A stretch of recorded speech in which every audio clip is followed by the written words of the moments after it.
Hey there everyone, today we're going to be taking a look at the Kraber AP Sniper. We're going to be going over how best to use it in pilot versus pilot combat, and how to be as effective as possible with it. So without any further ado, let's get started. The Kraber deals a flat 500 damage with no range drop off. This means that whether you're shooting it from 1 foot away or 10 miles away, it's going to be a one-shot kill anywhere on their body. Range does not matter. In order to balance this monstrous damage, the weapon was made not to be hit scan. For those not in the know, what this means is that your bullet travel time is not instant. There's a travel time to your shot, so you have to lead your enemies, much like you would have to with, say, a 40mm cannon or the plasma railgun. Now, leading your shots with something like, say, the 40mm cannon in Titan vs. Titan combat isn't so hard. You have big targets that don't move very fast, and they're easy to predict. Pilot vs. pilot combat is not so.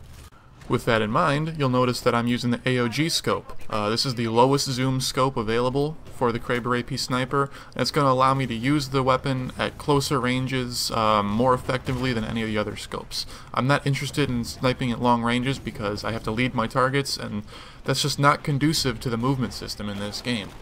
In other games, this travel time wouldn't be much of an issue for the dedicated sniper. Those that really wanted to succeed with a non-hit scan sniper could learn its intricacies and eventually strive with it. However, Titanfall is not well suited to that mentality. Movement is way too erratic to reliably lead targets past 40 meters or so, and quote-unquote true sniping is all but impossible. So now you might be asking yourself, well, if you don't recommend me using this as a true sniper weapon, then how am I supposed to actually use it? Because of the Kraber's high-risk, high-reward nature, it actually pairs very well with a close to medium-range, high-speed, high-octane, wall-runny, wall-bouncy, bunny-hoppy kind of playstyle.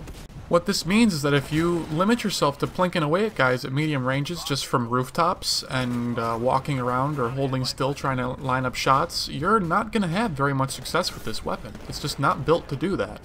The playstyle that I recommend with the Kraber is actually somewhat inspired by Scout in Team Fortress 2, where your aiming isn't completely done by your mouse or your right joystick. It's done kind of half and half between your right joystick or your mouse and your left joystick or your keyboard, which means that your actual physical movement is going to help you to aim. An easy way to think about it is that your left and right movements with aiming are going to be controlled by your body, by your movement, and then your up and down movements are going to be controlled by your mouse or your actual aim. So if you're able to marry those two together, you'll be much better not only with the Kraber but also the EVA-8 shotgun as well. In order to use this weapon effectively, you're going to have to be working overtime when it comes to parkour. It's not for the faint of heart. It's not for those that are not confident in their parkour abilities. You need to be very confident. You need to be moving around as much as you possibly can in order to try and make any sensible use of this weapon, in my opinion. With that out of the way, coming up next is kind of a montage-y look at some of my favorite kills with the Kraber as I've been using it over the past couple of days. And while that's playing in the background, let's get into the class setup. For our Kraber attachment, I always go with extended mags. Stabilizer doesn't really give us any benefit, just because we're not playing a slow sniper kind of game with our Kraber. We're being very hyper-aggressive, very offensive, using it at very close ranges, and the stabilizer just will not give us any kind of benefit at those ranges. The suppressor is completely out of the question.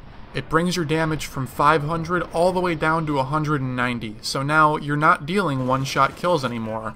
You might be able to get them with headshots because there's going to be a headshot multiplier, but unless you get a headshot, you're not getting a one-shot kill with this gun anymore, so you completely ruin it with a silencer. There's absolutely no reason to ever even use it.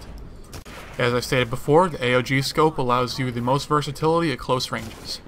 For Ordnance, we're going to go with satchel charges. A lot of times you're going to miss your shot at close range and you need something to defend yourself.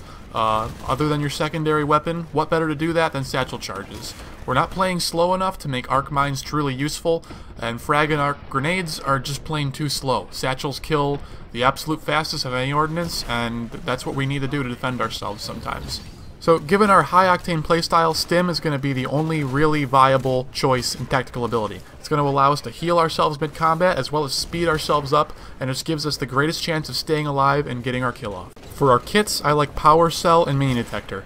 Minion Detector is actually going to let you find pilots more easily because minions only spawn near pilots. Remember that. Keep that in the back of your head next time you're trying it out. It's really, really helpful. Anyways, I hope you enjoyed the video. Hope you learned something new. Please like, favorite, comment, subscribe, share, all that stuff. You guys know the drill.